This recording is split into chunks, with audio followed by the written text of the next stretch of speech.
할렐루야. 오늘 말씀은 비를 내리는 곳 가나안이라는 제목으로 여러분과 함께 나누겠습니다. 아브라함이 자기의 집 모든 소유를 맡아보는 늙은 종에게 아들 이삭의 아내 될 사람을 구해 주기를 부탁을 합니다. 그런데 지금 아브라함이 살고 있는 그 가나안 땅이 아니라 그가 떠나온 고향에 가서 며느리감을 찾아달라고 부탁을 하는 겁니다.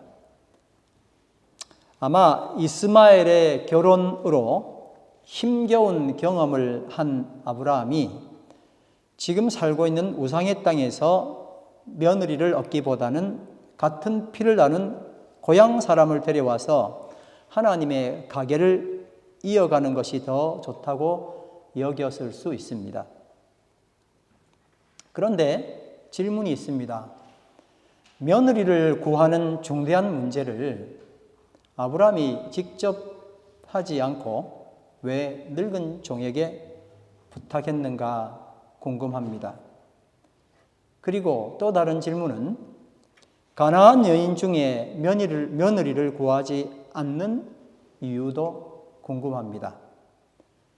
왜냐하면 따지고 보면 가나안 여인이나 하란에서 데려올 여인이나 고향 땅에서 데려올 여인이나 신앙적으로 탁월하다, 비교가 된다고 말할 수 없기 때문에 그렇습니다.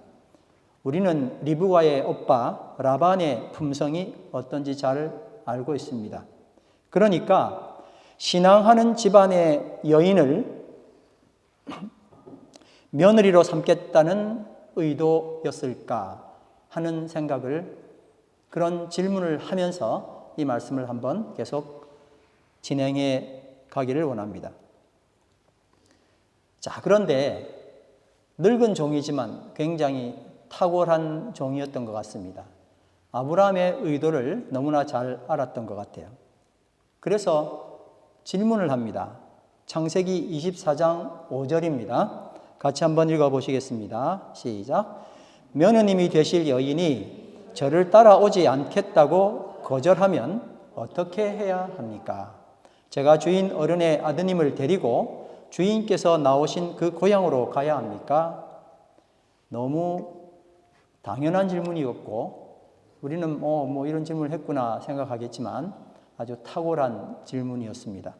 하나님께서 아브라함을 메소포타미아 문명의 발생지인 갈대아 우르에서 불러내셔서 데려오신 땅은 가나안 땅이었습니다.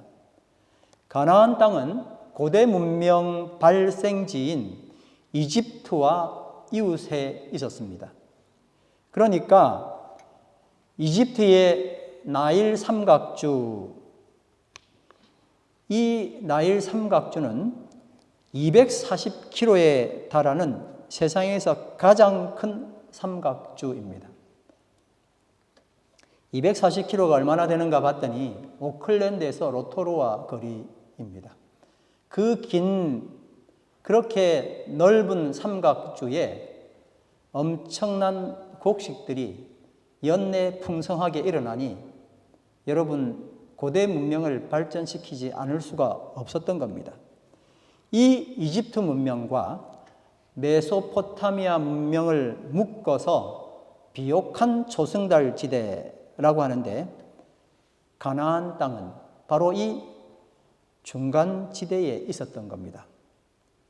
그래서 가나안이 양쪽 문명의 영향을 받아서 엄청나게 살기 좋은 땅이라고 생각하기 쉽겠지만 사실은 정반대입니다. 왜냐하면 양쪽 문명이 충돌하는 지역이기 때문에 언제나 전쟁의 고통에 놓여 있었고 또 자기들끼리도 싸우느라고 정신이 없었습니다. 더군다나 가나안은 이들 비옥한 평지 문화와는 너무나 다른 험한 산악 지역이기 때문에 강이라고 하는 강 때문에 생긴 문명의 그 도움으로 발전시킬 수 있는 어떤 것도 없었습니다. 강으로서는 할 수 없었습니다. 말하자면 환경적으로는 가장 열악한 지역이었던 겁니다. 자, 다시 한 번 더 말씀드립니다. 가나안 지역에 사는 사람들은 살기 좋은 메소포타미아나 이집트로 떠날 기회가 생기면 어떻게 할까요?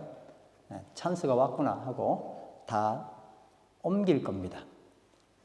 이삭 역시 아내 될 사람을 위해서 가나안을 벗어나는 것을 고려할 겁니다. 편안하게 잘 살다가 불편한 지역으로 시집 올 여자가 흔하지 않기 때문에 그렇습니다.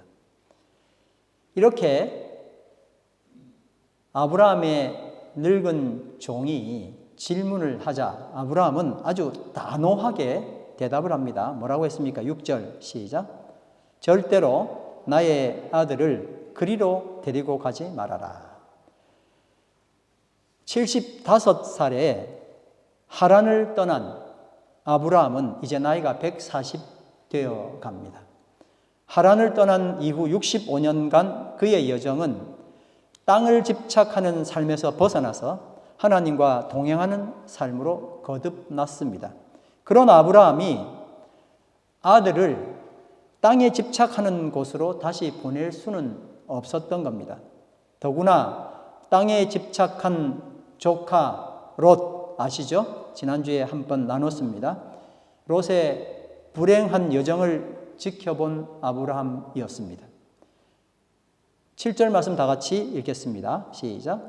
주 하늘의 하나님이 나를 나의 아버지 집 내가 태어난 땅에서 떠나게 하시고 나에게 말씀하시며 나에게 맹세하여 이르시기를 내가 이 땅을 너의 씨에게 주겠다 하셨다. 그러니 주님께서 천사를 너의 앞에 보내셔서 거기에서 내 아들의 아내 될 사람을 데려올 수 있도록 도와주실 것이다. 여러분 한번 따라하겠습니다. 내가 이 땅을 너의 씨에게 주겠다. 이 말씀을 아브라함이 굳이 강조하는 걸 보면 이 말씀을 아브라함이 굳이 집어서 붙잡는 걸 보면 아브라함은 땅에 집착하는구나 라고 생각할 수 있습니다. 그러나 좀 전에 말씀드렸던 것처럼 가나안 땅은 가급적 피하고 싶은 정말 매력 없는 땅이었습니다. 주변 국가에 비해서도 더군다나 더 그렇지 않습니까? 그러니 아브라함은 땅에 집착한 것이 아니라 주님 주신 말씀에 힘을 실은 것입니다. 오히려 땅을 버리기 위해서 이 가나안 땅에 거주하게 된 것이고 그의 아들 이삭 역시 그 고귀한 삶을 살기를 아비로서 간절히 바랬던 겁니다. 8절 말씀에는 그의 단호함이 다시 반복됩니다. 시작. 그 여인이 너를 따라오려고 하지 않으면 너는 나에게 한 이 맹세에서 풀려난다. 다만 나의 아들을 그리로 데리고 가지만은 말아라. 자, 지금까지 우리는 나의 아들을 그리로 데리고 가지 말아라 는 말에 초점을 두었던 게 사실입니다. 근데 여러분 조금 바꿔보시죠. 그녀가 따라오지 않으면 이 말의 말이에요. 그러면 좀 전에 우리가 했던 여러 의문들이 풀립니다. 아브라함의 늙은 종은 아브라함의 의중을 너무 잘 간파했습니다. 이제 우리는 질문을 바꾸므로 며느리를 구하는 중대한 문제를 왜 늙은 종에게 부탁했는지, 가나안 여인 중에서 며느리를 구하지 않은 이유가 뭔지를 알게 됩니다. 여러분, 가나안 여인이나 친족의 여인이나 신앙 없는 건 매 한 가지 아닙니까?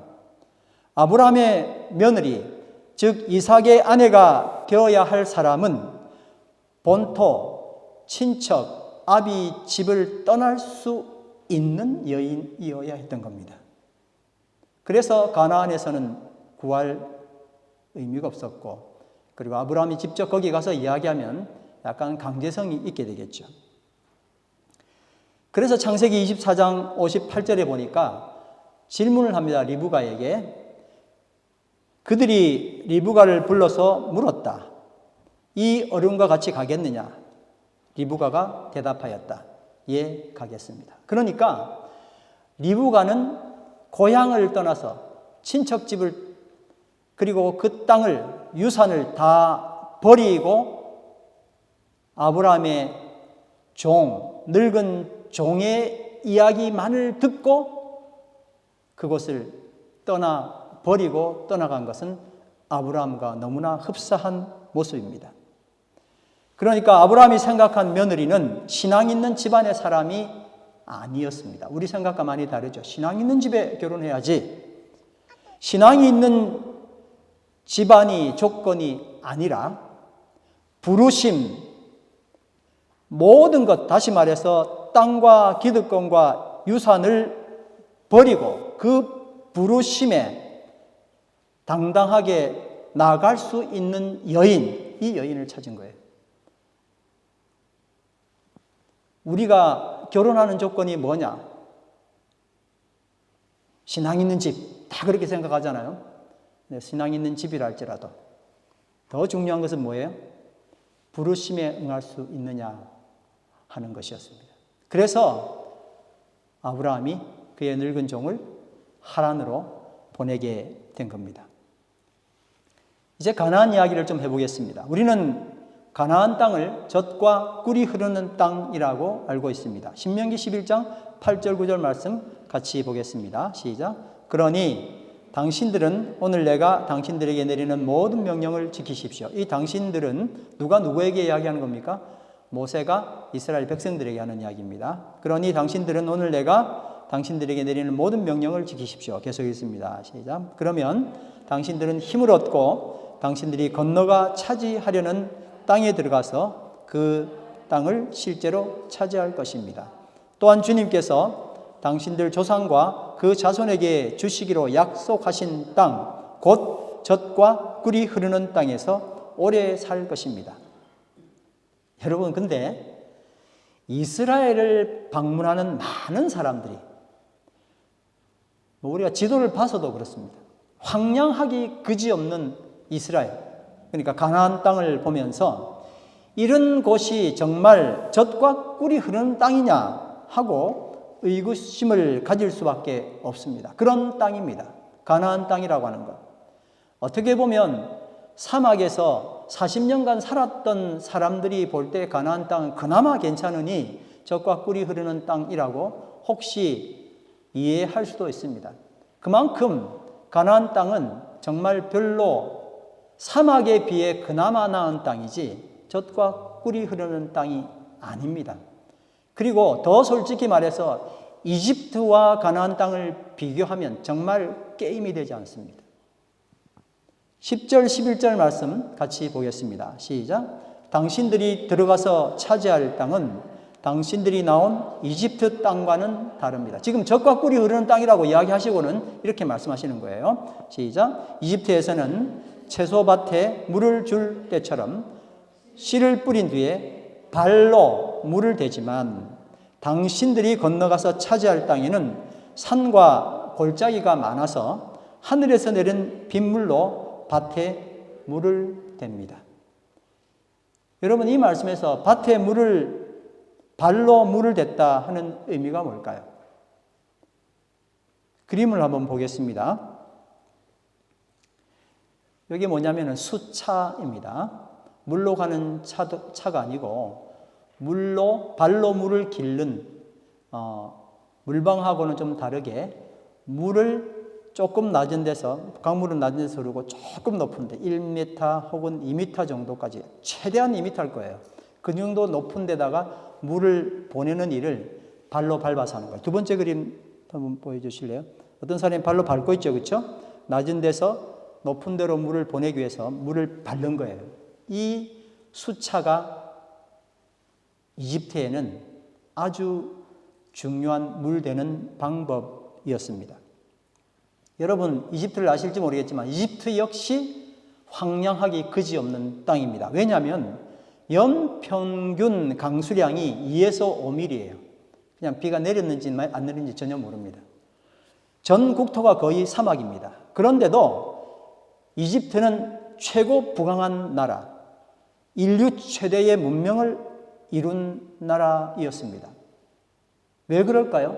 그건 나일강 덕분이었습니다. 나일강은 적도에서 시작합니다. 적도에서 시작하는데 남부 고원지대를 지나면서 물을 백나일, 청나일, 나일강에서 엄청난 물을 계속해서 모아가지고 아프리카 북동부까지 가는 거예요. 그게 삼각주를 이루는 거죠. 그래서 지중해로 흐르는 거예요. 적도에서 지중해로 물이 흐르는 거의 7,000km에 이르는 거대한 강입니다. 이렇게 거의 7,000km에 이르는 거대한 나일강이 1년 내내 엄청난 물을 이집트로 공급을 하는 거예요. 그래서 사람들은 이 수차를 이용해서 물차죠. 이걸 이용해서 나일강 물을 끌어다가 농사를 지었습니다. 자, 여러분 중요한 이야기입니다. 비가 오든 안 오든 아무런 관계가 없습니다. 비가 안 와도 농사 지을 수 있는 땅이 무슨 땅이에요? 이게 이집트 나일강 땅이에요. 비는 이들의 삶에 아무런 어떤 큰 영향도 주지 않아요. 2에서 3mm 정도, 5mm 정도 오는 비는 비도 아닙니다. 그냥 왔나? 그리고 바로 지나고 말라버리는 거죠. 그런데 여러분, 가나안 땅은 나일강에 비해서 강의 길이나 물의 양도 적겠지만 수차로 밟아서 요단강 물을 끌어쓰기는 거의 불가능합니다. 왜 그런가? 요단강은요, 여러분, 정말 하나님이 기가 차게 이 땅을 하여튼 기가 차게 만드셨어요. 갈릴리가 해발 제로가 아니고 해발 마이너스 200입니다. 바다보다 더 낮은 데 갈릴리 호수가 있고요. 거기서부터 더 낮은 데가 해발 마이너스 400, 거기가 사해예요, 사해. 글로 물이 흘러가는 거예요. 여러분, 어떤 사람이 예루살렘에서 여리고로 내려가다가 그게 선한 사마리아인 비유에 나오죠. 우리는 서울 가면 서울 올라갑니다 그러는데 서울이 높아서 올라가는 게 아니고 그냥 서울이니까 그런데 사실 예루살렘도 수도잖아요. 수도에서 여리고로 내려가다가 하는 건 진짜 내려가는 거예요. 예루살렘에서 여리고 가려면 1000m를 내려가야 돼요. 여리고가 사해랑 거의 같은 수준에 있기 때문에 이 세상에서 가장 낮은 도시예요. 해수면보다 더 떨어져 있는 마이너스 350m 해발이. 그런 데서 예루살렘은 한 700 정도 됩니다. 그러면 이 유대 전체의 해발이 600 정도 되는데, 그러니 요단강물 끌어가지고 1m, 2m는 겨우 수차로 돌리겠죠, 그렇죠? 근데 수차로는 전혀 돌릴 수 없어요. 너무 높은 데다가 물을 어떻게 올려요? 사람들이 기계를 이용해도 힘들 거예요, 그렇죠? 근데 이집트는 수차로 발로 물을 댔거니와 여기는 전혀 발로 물을 댈 수 없다는 겁니다. 어떻게 해야 가능한 거예요? 하늘에서 비가 와야 비로소 평균 고도 600m인 가나안 땅은 생명을 이어갈 수 있었습니다. 그래서 11절 다 같이 읽습니다. 시작. 당신들이 건너가서 차지할 땅에는 산과 골짜기가 많아서 하늘에서 내린 빗물로 밭에 물을 댑니다. 뭐가 많다고요? 산과 골짜기가 많아서. 뭐로 물을 낼 수밖에 없어요? 빗물로. 결론적으로 말하면 젖과 꿀이 흐르는 땅이라는 것은 땅 자체에 있는 게 아니었어요. 젖과 꿀이 흐르는 땅으로 말하면 오히려 이집트죠. 그렇죠? 얼마나 좋은 게 많이 납니까? 그리고 메소포타미아 지역입니다. 전혀 땅에서 물을 기대할 수 없는 그런 땅에서 하나님은 여기를 젖과 꿀이 흐르는 땅이라고 말씀하셨는데 그 이유는 뭡니까? 전적으로 하늘에 의지하고 하늘을 우러르고 하늘의 처분만을 기다리는 땅이라는 뜻이었습니다. 한번 따라합니다. 하나님께서 전적으로 돌보시는 땅이 젖과 꿀이 흐르는 땅이다. 그래서 12절 말씀에 이렇게 말합니다. 시작. 주 당신들의 하나님이 몸소 돌보시는 땅이고 주 당신들의 하나님의 눈길이 해마다 정초부터 섣달 금음날까지 늘 보살펴 주시는 땅입니다. 이야, 진짜 멋있죠, 여러분. 해마다 정초부터 섣달 금음, 정초가 이제 1월 달이고 섣달 금음이 12월이죠. 이제 한국말의 달 이름입니다. 1월부터 12월까지 하나님이 계속 몸소 돌봐주시는 땅이라 하는 것입니다. 이집트 땅은 하나님 도움 없이 자기들 노력으로 수차를 발로 밟기만 하면 얼마든지 농사를 짓고 살 수 있었습니다. 그러나 가나안 땅은 수차는 일단 안 되고 하나님이 돕지 않으면 절대 살아가지 못하는 땅입니다. 여러분, 지금 현재 여러분 어디 있습니까? 가나안 땅입니까? 이집트입니까? 하나님의 전적인 도움 아니면 절대 살 수 없는 곳입니까? 그러면 여긴 이미 하나님이 축복하신 땅이고 가나안 땅이고 젖과 꿀이 흐르는 땅인 것입니다. 할렐루야. 이집트 땅은 하늘에서 비가 내리든 내리지 않든 아무 관계 없습니다. 하나님이 있든 말든 입니다. 그래서 자기 마음대로 할 수 있게 만들어진 땅입니다. 그러나 가나안 땅은 하나님께서 이른 비와 늦은 비를 주시지 않으면 사람이 살 수가 없습니다. 그런데 늘 하나님께서 역사하셔서 이른 비와 늦은 비를 이스라엘 땅에 가나안 땅에 풍족하게 늘 주셨다 하는 것이 성경이 말하는 고백입니다. 그런데 한 가지 조건이 있습니다. 그다음 13절이죠. 같이 읽습니다. 17절입니까? 네, 17절. 당신들은 시작. 당신들이 다른 신들을 섬기면 주님께서는 당신들에게 진노하셔서 하늘을 닫고 비를 내리지 않으실 것이며 당신들은 밭에서 아무것도 거두지 못할 것입니다. 그렇게 되면 당신들은 주님께서 주신 기름진 땅에서도 순식간에 망할 것입니다. 만약에 내가 크리스찬인데 뭔가 일이 되지 않는다. 하늘에서 비가 내리지 않는 거죠. 그럴 때는 어떻게 해야 됩니까?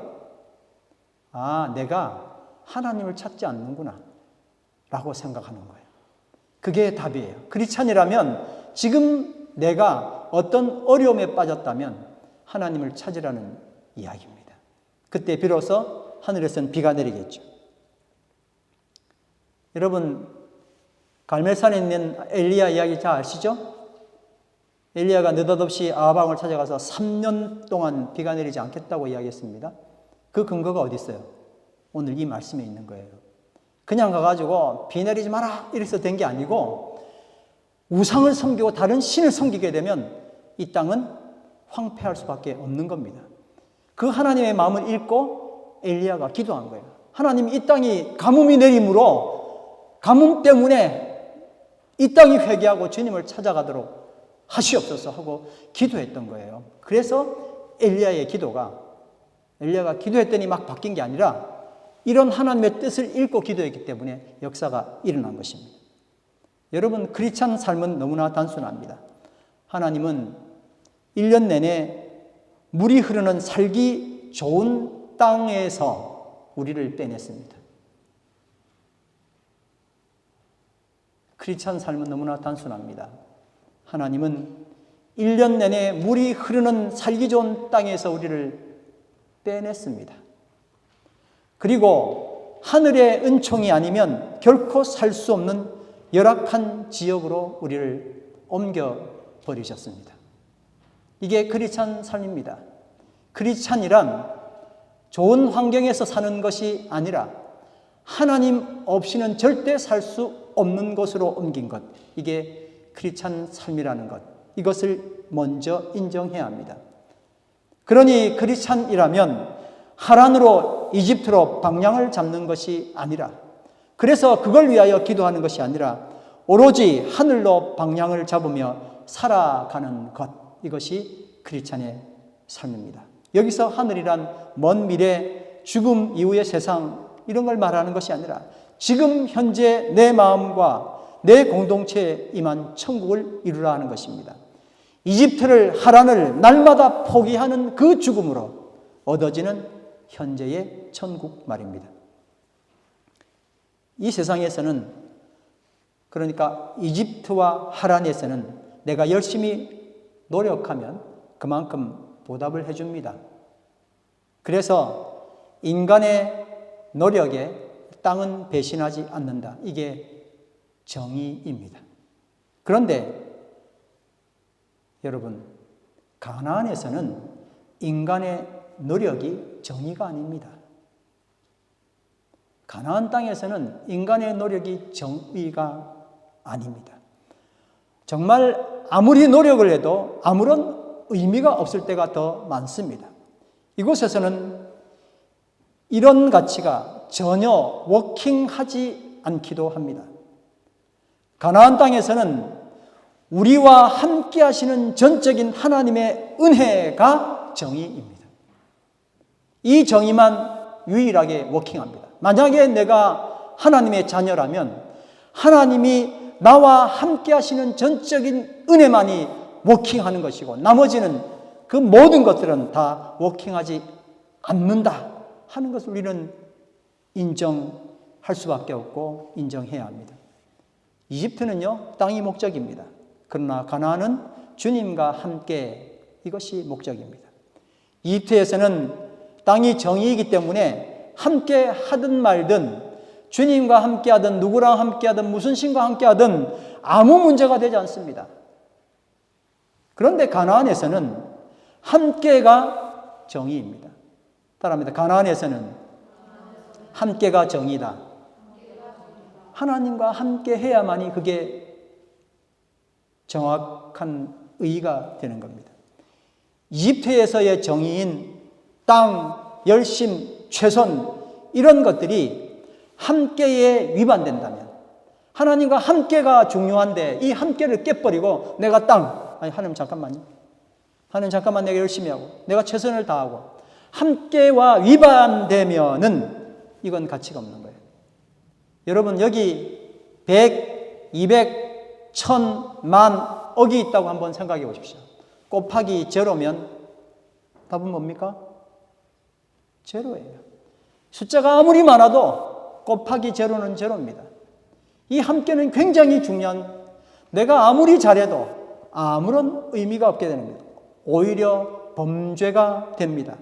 하나님께서는 바로 이런 것으로 나를 이끌어 오셨습니다. 여러분, 내 질문 하나 생기겠죠?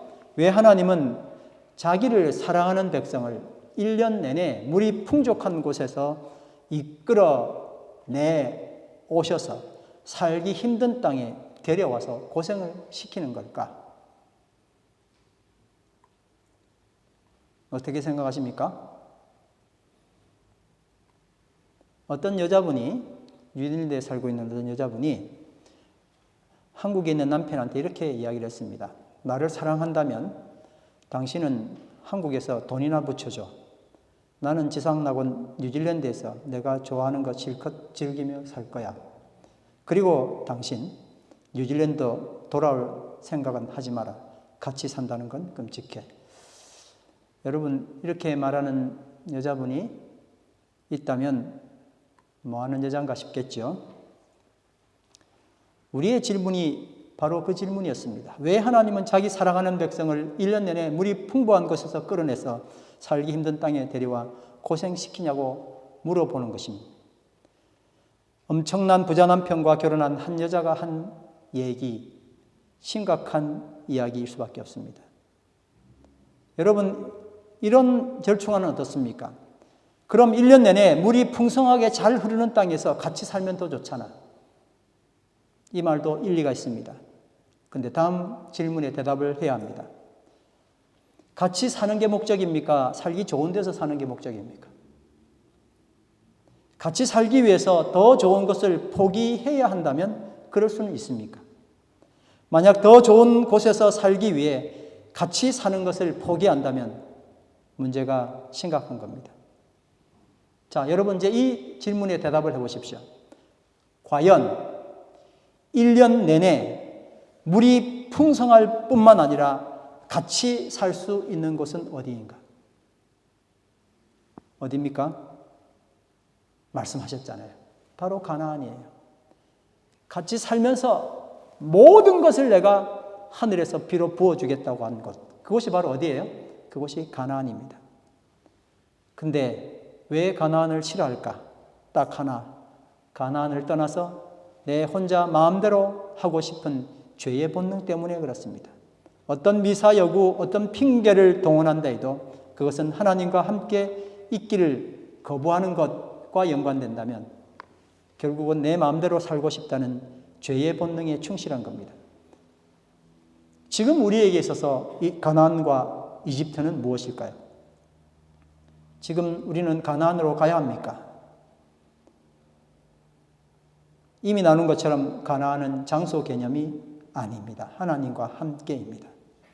어디서 사는 삶이 아니라 매 순간 하나님과 함께 사는 삶을 택하는 것입니다. 한번 따라합니다. 어디서 사는 삶이 아니라 매 순간 하나님과 함께 사는 삶. 할렐루야.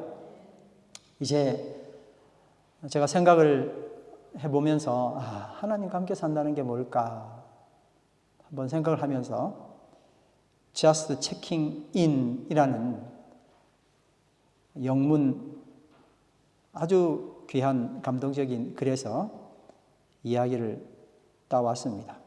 여러분 영어와 함께 화면에 나오니까 한번 보시길 바랍니다. 많은 감동을 받게 되리라 생각합니다. 어느 목사님이 정오에 자신의 교회를 지나가다가 강대상 앞에 기도드리러 온 사람이 없는지 확인하기 위해 안으로 들어가 보기로 결정하였다. 뒷문이 열렸을 때 한 남자가 통로로 내려오고 있는 것을 보았다. 목사는 그가 한동안 수염도 깎지 않은 것을 보고 눈살을 찌푸렸다. 그의 셔츠는 남루했고 코트는 닳아빠졌다. 그는 무릎을 꿇고 고개를 숙였다. 그리고는 일어나서 걸어 나갔다. 그 후에 매일 정오가 되면 그 친구가 와서 같은 시간에 잠깐 무릎을 꿇었다. 무릎 속에 점심 도시락이 놓여 있었다. 혹시 도둑이 아닐까 하여 목사의 궁금증을 증가시켰다. 그래서 그 사람에게 가서 물어보기로 하였다. 당신 지금 여기서 뭘 하는 거요? 그러자 그 노인이 말했다. 그 노인은 길 아래서 일하고 있는데 점심시간 겨우 30분. 그러나 그 짧은 시간 교회에 오므로 강함과 능력을 경험하고 있었다. 공장이 너무 멀리 떨어져 있어서 잠시 동안 머뭅니다. 주님께 말씀드리려 무릎을 꿇고 그럴 때 이렇게 기도합니다. 하고 이 남노한 노인이 목사님께 말했습니다. 그의 기도는 이렇습니다. 저 얘기하려고 지금 와갔습니다. 주님. 제가 얼마나 행복한지 몰라요. 그러니까 우리 서로 참 친하죠. 또 주께서 저의 잘못을 모두 다 처리해 주셨잖아요. 어떻게 기도할지 모르지만 전 매일 당신을 생각합니다. 이렇게 예수님, 저 짐이 지금 왔습니다. 이렇게 짧은 기도를 먼 공장에서 잠깐 교회 와서 기도할 때 시간이 없으니 짧은 기도하고 돌아가는 것이었습니다. 목사는 짐의 기도가 우스꽝스러웠지만 그에게는 좋은 기도였다고 말하면서 언제든지 와서 기도해도 좋다고 말했다. 갈 시간이 되어 짐은 웃으면서 고맙습니다 하고 급히 문으로 나갔다. 이번에는 목사가 강대상 앞에 무릎을 꿇었다. 그 전에 그런 적이 없었다. 얼어붙은 그의 마음이 사랑으로 따뜻해져 녹아내렸다. 그리고 그곳에서 예수님을 만났다. 눈물을 흘리며 마음속으로 짐이 한 기도를 되뇌었다. 저 얘기하려고 지금 와갔습니다. 주님, 제가 얼마나 행복한지 몰라요. 그러니까 우리가 서로 참 친하고요. 또 주님께서 제 잘못을 모두 처리해 주셨잖아요. 어떻게 기도할지 모르지만 전 매일 당신을 생각합니다. 이렇게 예수님, 저 지금 왔습니다. 하루가 지났다. 목사는 짐이 오지 않는 것을 발견하였다. 짐이 안 오는 상태로 며칠이 지나자 다소 걱정이 되기 시작했다. 공장에 전화를 걸어 짐이 아프다는 것을 알았다. 병원 관계자들은 짐을 염려했지만 짐은 오히려 그들에게 감동을 주었다. 짐이 병실에 있는 그 주간, 짐은 병실에 있었던 다른 사람들에게 큰 변화를 주었다. 전염되듯 번져가는 그의 미소와 기쁨, 그로 인해서 변화된 사람들은 또 그에게 상급이 되었다. 수 간호사는 짐이 그렇게 기쁜 것을 이해할 수가 없었다. 그에게는 꽃도 없고 전화나 위로의 카드도 없었고 한 사람의 방문객도 없었는데 짐은 어떻게 그렇게 기쁜지를. 목사는 짐의 침대 곁에 머물렀다. 목사는 간호원의 관심 어린 말을 들었다. 돌보는 기간 동안 어떤 친구도 오지 않았는데 그가 나아졌고 정말 놀라울 정도라, 그렇게 간호원이 말했다. 이 말을 전해 들은 노인 짐은 매력 있는 웃음을 웃으면서 그 간호원의 이야기는 틀린데요. 그녀는 몰랐습니다. 매일 언제든지 점심때면 그 친구가 여기에 있었어요. 저랑 굉장히 친한 그 친구 말입니다. 그가 바로 여기 앉아서 내 손을 잡고는 기대어 말하시죠. 저 자네와 얘기하려고 지금 막 왔네, 짐. 내가 얼마나 행복한지 몰라. 그러니까 우리 서로 참 친하고 또 내가 자네의 실수를 모두 해결해 버렸거든. 언제나 사모해. 자네의 기원을 듣는 것 말이야. 매일 자네 생각을 한다네. 그래, 짐, 바로 내 예수 지금 도착했네. 오늘 우리는 짐의 기도를 되뇌이면서 주님과 깊은 관계를 가졌으면 좋겠습니다. 주님과 만나는 예배 시간 이렇게 왔고 예배 드리고 가지만 이 목사님 했던 것처럼 그저 사무적이고 그저 돌아가는 일상으로 하는 주님과의 대화였는지, 짐처럼 아주 가깝게 너무나 친밀한 관계로 주님을 만났는지 한번 생각해 보면 좋겠습니다. 제가 일하면서 기도 드리고 또 우리 교회를 위해서 기도할 때에 이 마지막 말이 생각이 났습니다. 자네의 기원을 듣는 것 말이야. 언제나 사모해. 주님께서 꼭 그렇게 말씀하시는 것 같습니다. 내 기도가, 나의 기원이 주님께서 사모하는 것이었구나 하는 생각을 하게 됐습니다. 여러분, 가나안은 여기 있습니다. 가나안에서 주께서 날마다 내리시는 풍족한 비의 은혜를, 놀라운 역사를 받게 되기를 간절히 축원합니다. 금주의 암송 말씀 신명기 11장 12절 말씀 다 같이 읽겠습니다. 주 당신들의 하나님이 몸소 돌보시는 땅이고 주 당신들의 하나님의 눈길이 해마다 정초부터 섣달 금음날까지 늘 보살펴 주시는 땅입니다. 할렐루야. 이제 우리가 이번 한 주간 하나님의 말씀을 묵상하면서 오늘 이 말씀이 주는 깊은 의미를 더 증대시키기를 간절히 바랍니다. 다 같이 일어나셔서 찬양 드립니다. 내 영혼이 은총 입어.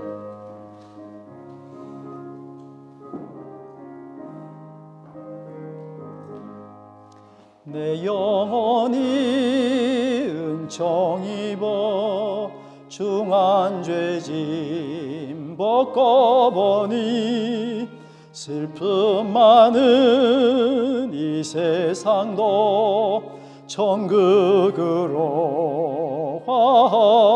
화도다. 할렐루야 찬양하세. 내 모든 죄 사함받고 주 예수와 동행하니 그 어디나 하늘나라. 주의 얼굴 뵙기 전에 멀리 뵈던 하늘나라 내 마음속에 이루어지니 날로 날로 가깝도다. 할렐루야 찬양하세. 내 모든 죄 사함받고 주 예수와 동행하니 그 어디나 하늘나라. 높은 산이 거친 들이 초막이나 궁궐이나 내 주 예수 모신 곳이 그 어디나 하늘나라. 할렐루야 찬양하세. 내 모든 죄 사함받고 주 예수와 동행하니 그 어디나 하늘나라. 오늘 말씀을 생각하시면서 우리 다 함께 기도드리겠습니다. 사랑의 아버지 하나님, 오늘 주님께서 저희들을 우리가 생각하는 젖과 꿀이 흐르는 땅이 아니라 하나님께서 생각하시는 젖과 꿀이 흐르는 가나안 땅으로 인도하여 주셨습니다. 우리의 삶을 통하여 하나님께서 나를 얼마나 귀히 여기시고 사랑하시는지를 이제 배우기를 원합니다. 하나님, 내 마음대로 되는 세상이 아니라 주님의 뜻 가운데 살 수 있는 세상을 살라고 저희를 인도하신 하나님 참 감사합니다. 내 삶을 통하여 이제 주께서 나에게 원하시는 귀한 은혜를 생각하고 가나안에서 참으로 주님께서 원하시는 젖과 꿀이 흐르는 땅에서 살기를 원합니다. 하나님, 우리의 마음이 이제 애굽을 사모하고 하란을 사모하는 것에서 주님과 함께하는 가나안을 사모할 수 있는 영성을 허락하여 주시옵소서. 할렐루야 찬양하세. 내 모든 죄 사함받고 주 예수와 동행하니 그 어디나 하늘나라. 사랑의 아버지 하나님, 저희들이 늘 꿈꿔왔던 것은 하나님 없는 젖과 꿀이 흐르는 땅, 내 마음대로 할 수 있는 땅이었습니다. 우리의 기도가 그러하였고 어리석게도 그런 땅을 사모하여 살아왔던 것을 이 시간 주님 앞에 고백합니다. 하나님, 이제 주님께서 역사하시는, 그래서 젖과 꿀이 흐르는 땅을 사모하게 하시고 이 아브라함에게 주셨던, 이삭에게 주셨던 복이 우리에게 이어질 수 있도록 주님 인도하여 주시옵소서. 정초부터 섣달 금음날까지 늘 보살펴 주시는 하나님의 그 땅에서 우리가 기쁨으로 살아가기를 원합니다. 우리를 인도하여 주시옵소서. 예수님 이름으로 기도드립니다. 아멘.